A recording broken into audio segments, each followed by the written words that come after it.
Paz do Senhor, queridos irmãos, tomem assentos todos.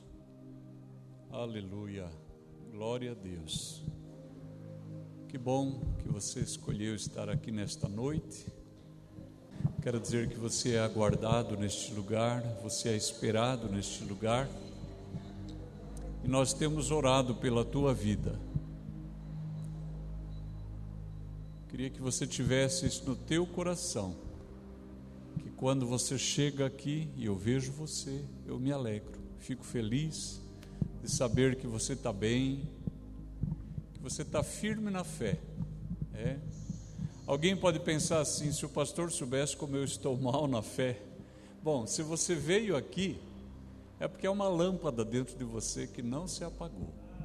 Aleluia, glória a Deus pela sua vida.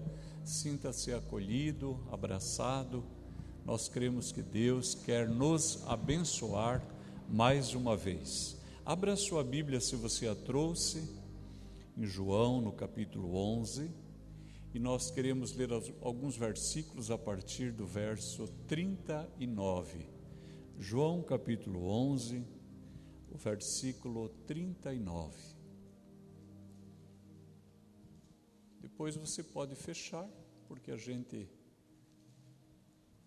vai meditar na leitura que fez, né? Então, João capítulo 11, o versículo 39 diz assim: Disse Jesus: tirai a pedra.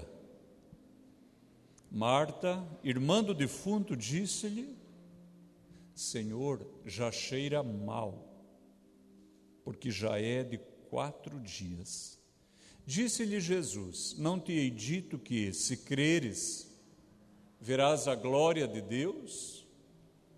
Tiraram, pois, a pedra, e Jesus, levantando os olhos para o céu, disse: Pai, graças te dou, porque me ouves. Eu bem sei que sempre me ouves, mas eu disse isso por causa da multidão que está ao redor, para que creiam que tu me enviaste. E tendo dito isto, clamou com grande voz: Lázaro, vem para fora. E o defunto saiu, tendo as mãos e os pés ligados com faixas, o seu rosto envolto num lenço. Disse-lhes Jesus: desligai-o e deixai-o ir. Muitos, pois, dentre os judeus que tinham vindo a Maria e que tinham visto o que Jesus fizera, creram nele. Amém. Graças a Deus pela sua palavra. Esse texto que acabamos de ler é um texto muito lindo e remete a um dia maravilhoso na casa de Maria, Marta e Lázaro. Conforme iniciamos a meditação na semana passada, o Senhor Jesus, ele frequentava essa casa. Maria, Marta e Lázaro faziam parte do grupo íntimo do Senhor. O evangelista João esclarece que Jesus amava Maria, Marta e Lázaro. Eu acho maravilhoso a maneira como João descreve a relação do Salvador com esses 3 irmãos. Entretanto, agora, uma enfermidade fatal se desencadeou sobre o nosso irmão Lázaro, e ele está muito enfermo. Então mandam avisar o Senhor: aquele que tu amas está enfermo. Em vez de o Senhor vir imediatamente,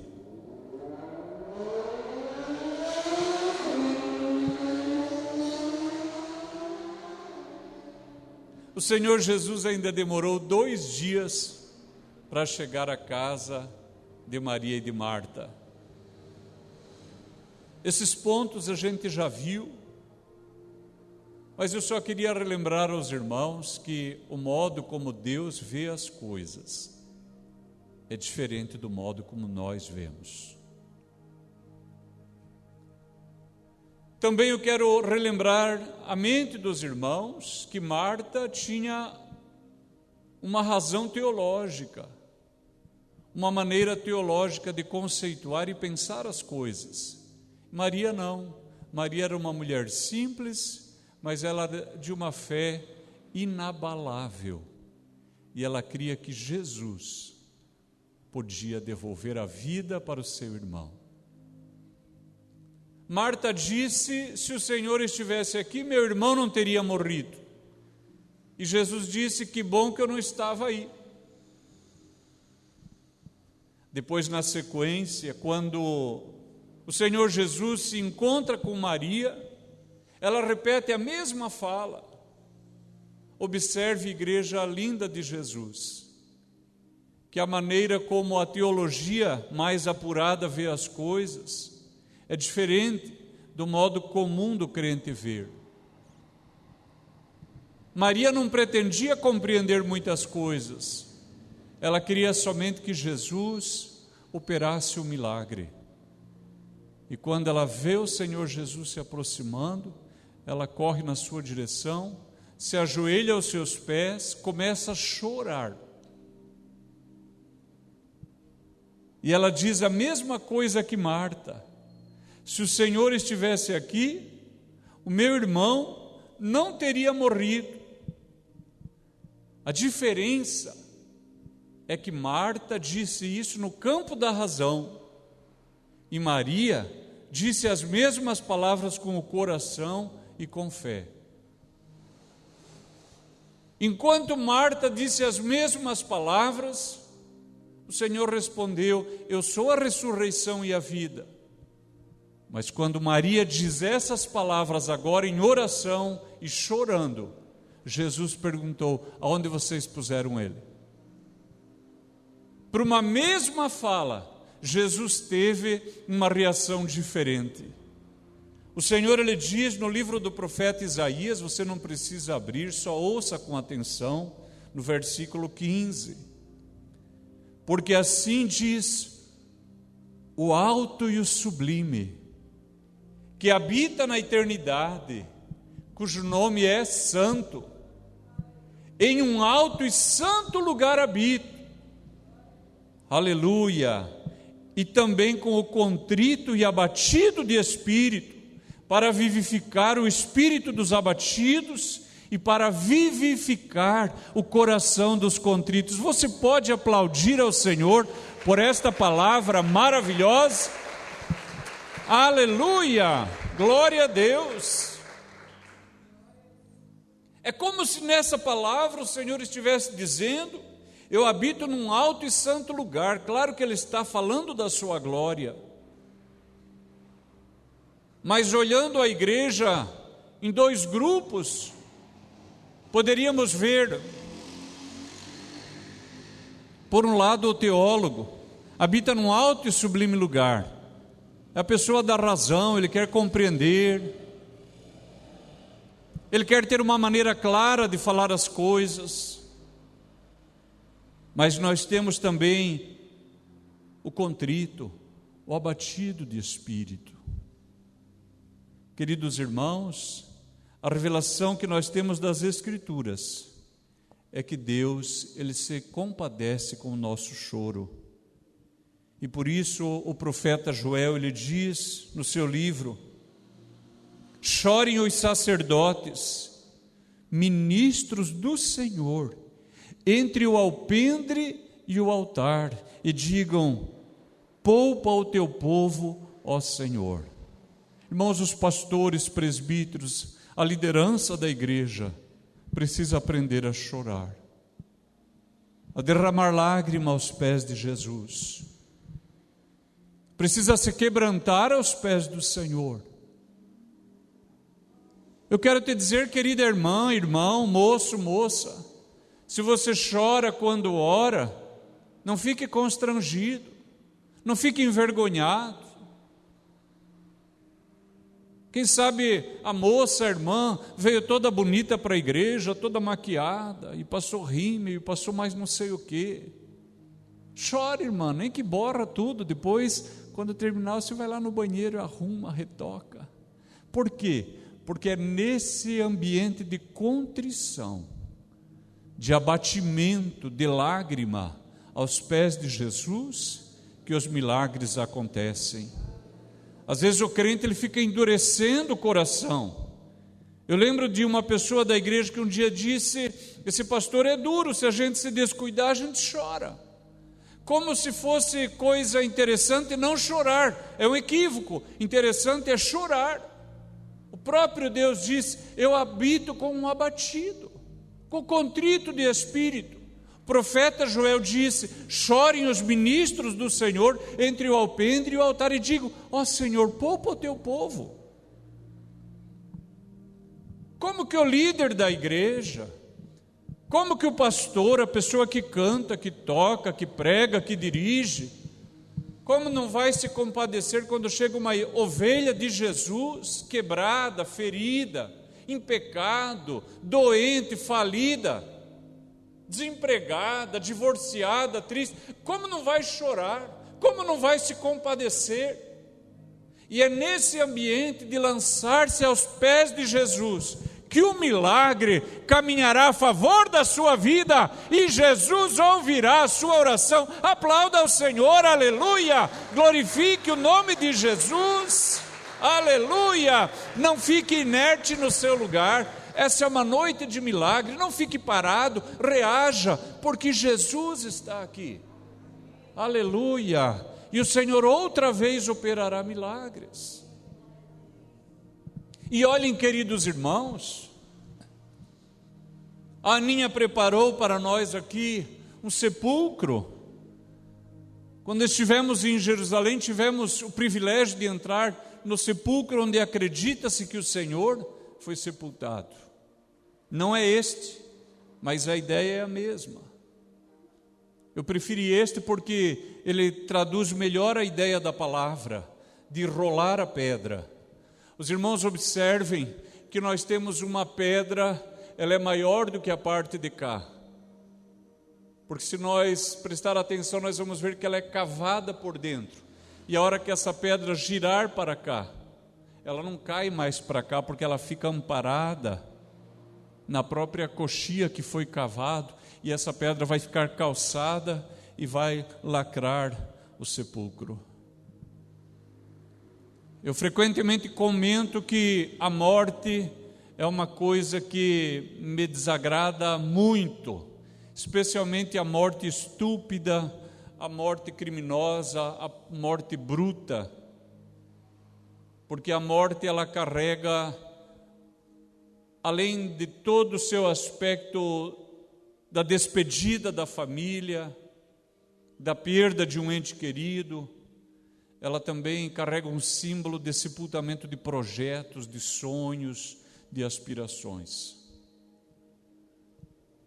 Alguém disse que o lugar mais rico de uma cidade é o seu cemitério, porque lá estão livros que não foram escritos, poesias que nunca foram recitadas,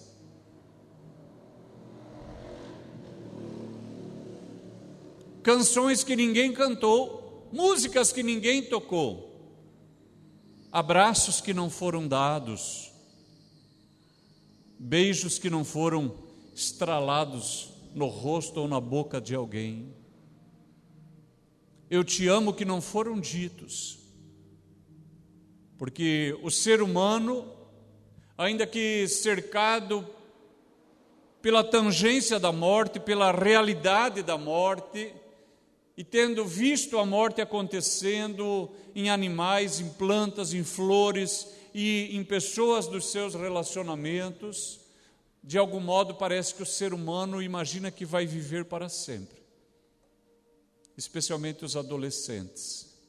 Quando eu vejo os meninos e as meninas andando de moto, só de shortinho, chinelo de dedo e camiseta, fico pensando, o jovem acha que ele é um Iron Man. E não é verdade. A morte ela é uma realidade. Ocorre que, para que aquilo que morreu volte à vida, algumas etapas elas precisam ser vencidas, elas precisam ser superadas. Aqui havia 3 dificuldades. Uma era a morte em si. Somente Deus poderia trazer Lázaro à vida outra vez. Eu quero dizer uma coisa, igreja amada de Jesus, o Senhor Jesus é o mesmo ontem, hoje e eternamente. Quando estávamos no endereço antigo, quem sabe alguém lembra, um dia quando terminou o culto, eu estava lá dentro orando por alguém, me despedindo de alguém, e uma pessoa entrou correndo na igreja. Eu não sei se foi a senhora, mas eu lembro que alguém entrou correndo na igreja e disse: pastor, corre lá em casa, porque alguém caiu morto lá no chão.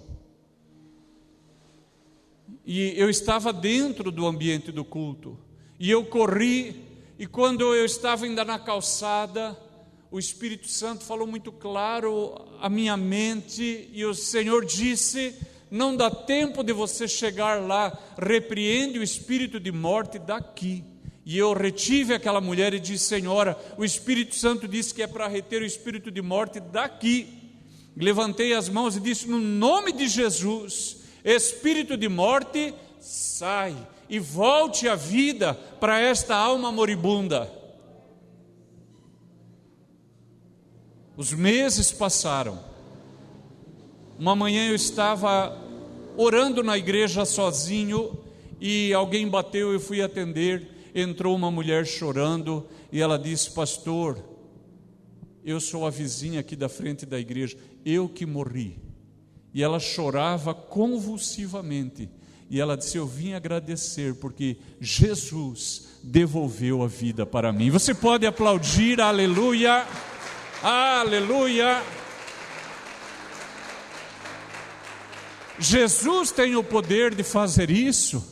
Ele merece ser glorificado, honrado, adorado, aleluia. Cada vez que você cantar uma canção ao Senhor, quando o ministério estiver à frente, você levantar as mãos, lembre disso, Jesus é digno. Quando você trouxer sua oferta, quando você vier para o culto e for colocar a sua roupa, escolha uma roupa de culto e fale: Jesus merece, porque só Ele pode fazer isso. Mas além do poder sobrenatural de Jesus, havia outros empecilhos. Um deles era a pedra que precisava ser removida. O outro empecilho era o mau cheiro, porque Marta mesmo disse: ele já é de 4 dias. Com 4 dias, várias partes do corpo, inclusive o cérebro, já estão se liquefazendo e o cheiro é terrível. A própria irmã disse: Senhor, já cheira mal, porque é de 4 dias. Eu não sei se alguém fede mais do que o ser humano quando está morto. Eu não sei se algum animal tem um cheiro tão ruim quanto a carne humana quando está podre.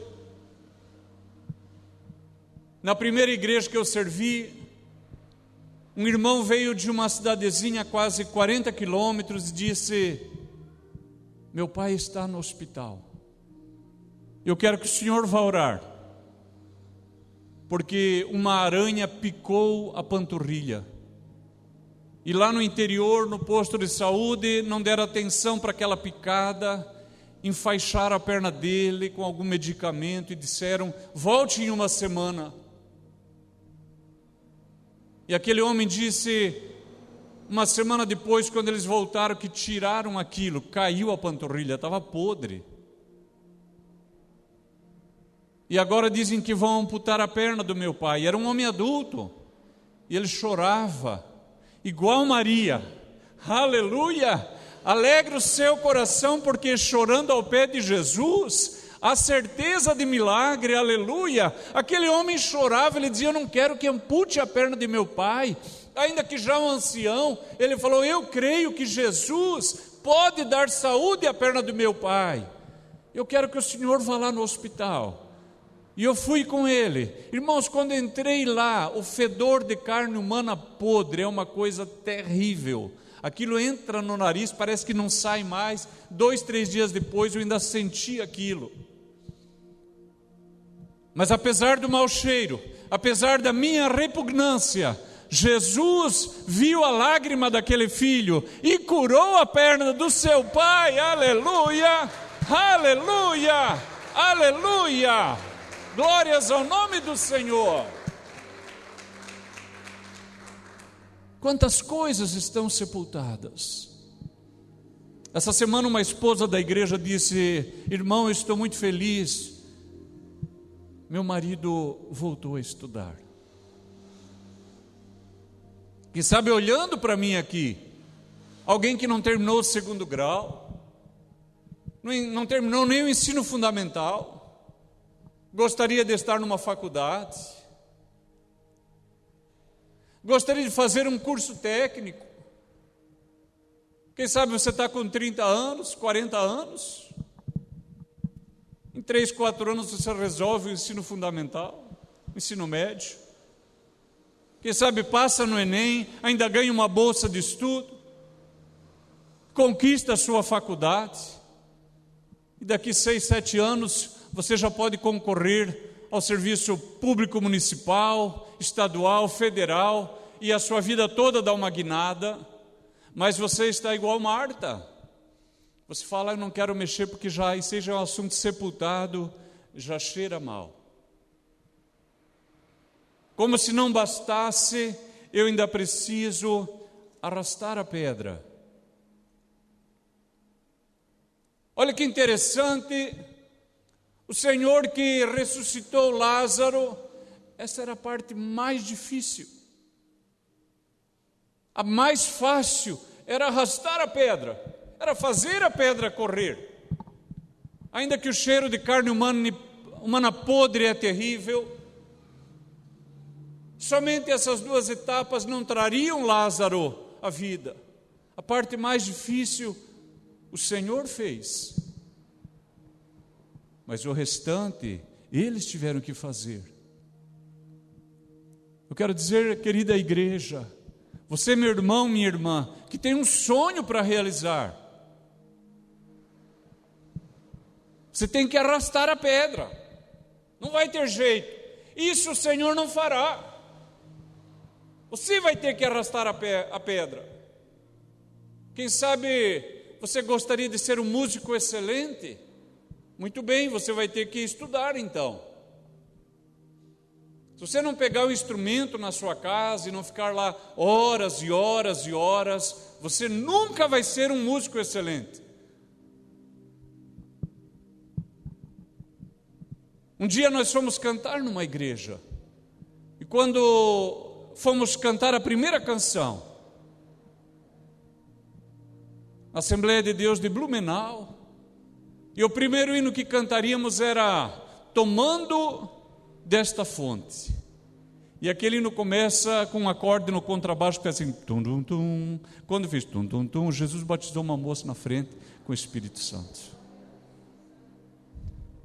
Um dia eu estava na igreja, na primeira igreja que servimos, tocando e cantando na igreja, e tinha um homem desviado da congregação cristã, trabalhando lá na nossa igreja, fazendo um reparo, e de repente ele entrou chorando na igreja e disse: irmão, eu quase caí, porque uma unção de Deus me alcançou lá onde eu estava. Um dia eu fui visitar um amigo do banco, e à noite nós estávamos na casa dele, jantando, e depois ele falou: Inés, vamos tocar uma música, e eu peguei o violão dele e cantei algumas canções da igreja. Uns dias depois houve uma reunião do banco, com a diretoria, com a superintendência, na frente de todos, porque ele não pensou que aquilo era um assunto religioso. Ele falou assim: Inés, eu quero falar algo. Aquela noite que você estava na nossa casa e você tocou o violão, no outro dia vieram os vizinhos e disseram: o que tinha aqui na tua casa ontem que alguém tocava um violão e deu vontade de chorar na nossa casa? Olha uma coisa, irmãos, eu posso tocar o violão, eu arrasto a pedra, mas quebrantar um coração, dar desejo de voltar para a casa de Deus, só o Espírito Santo pode fazer. Você precisa arrastar a sua pedra. Você precisa arrastar. Você quer ser um músico da igreja, você quer ser um bom músico, um músico excelente. Então toque na sua casa, toque todo dia. Na minha compreensão, o melhor músico que essa igreja tem, a mãe dele diz: irmão, não dá para aguentar lá em casa. Ele não para de tocar. Mas eu acho que é o melhor músico que nós temos nessa igreja. Você quer ser um pregador da palavra de Deus? Então você vai ter que arrastar a tua pedra. Você vai ter que ler, você vai ter que estudar. Você vai ter que aprender a ler direito. Porque se você ler errado, a igreja pensa assim: o irmão Enéas já leu errado e agora ainda vai tentar explicar. Quem que daria crédito a uma pregação como essa? Os irmãos perceberam? Nós temos que arrastar a pedra. Nós temos que suportar o mau cheiro, porque às vezes nós não queremos voltar àquilo, irmãos. Às vezes é uma situação desagradável que aconteceu nos nossos relacionamentos, quem sabe lá na sua casa, na sua família, na empresa onde você trabalha, há uma situação ruim e você diz: isso já está cheirando mal. Quanto mais mexe, pior fica. Mas eu quero falar para você, se você tiver fé igual à fé de Maria, que chora aos pés do Senhor, se você arrastar a sua pedra, se você fizer a tua parte, e você se esforçar, aleluia, precisa se esforçar. O Senhor disse para Josué: Josué, esforça-te, tenha bom ânimo, eu sou contigo. Então você se esforça, levanta cedo, levanta de madrugada se precisar, estuda seu instrumento, estuda para o concurso, volta para a escola, se esforça para ver aquela pessoa que você precisa consertar algo com ela, enfrenta o mau cheiro e chora aos pés de Jesus, porque se você fizer isso, Jesus dirá: sonho, vem para fora, aleluia, realiza-te, volte à vida, aleluia. É disso que você precisa, uma fé que move aquilo que estava morto e que traz outra vez para a vida, aleluia. O Senhor Jesus, Ele está diante de um sepulcro, onde há uma pessoa. Se você fosse ressuscitar essa pessoa, precisaria chamar pelo nome? Não poderia somente abrir e falar: ei, vem para fora? Por que então que o Senhor chamou Lázaro? Muitos estudiosos das Escrituras, que conhecem as Escrituras e que conhecem o poder de Deus, concordam que se Jesus chegasse à porta do sepulcro e dissesse: vem para fora, o Hades esvaziaria. Você pode aplaudir ao Senhor, aleluia, glórias a Deus, aleluia. O Hades esvaziaria, o Seol ficaria deserto, se ele dissesse: vem para fora.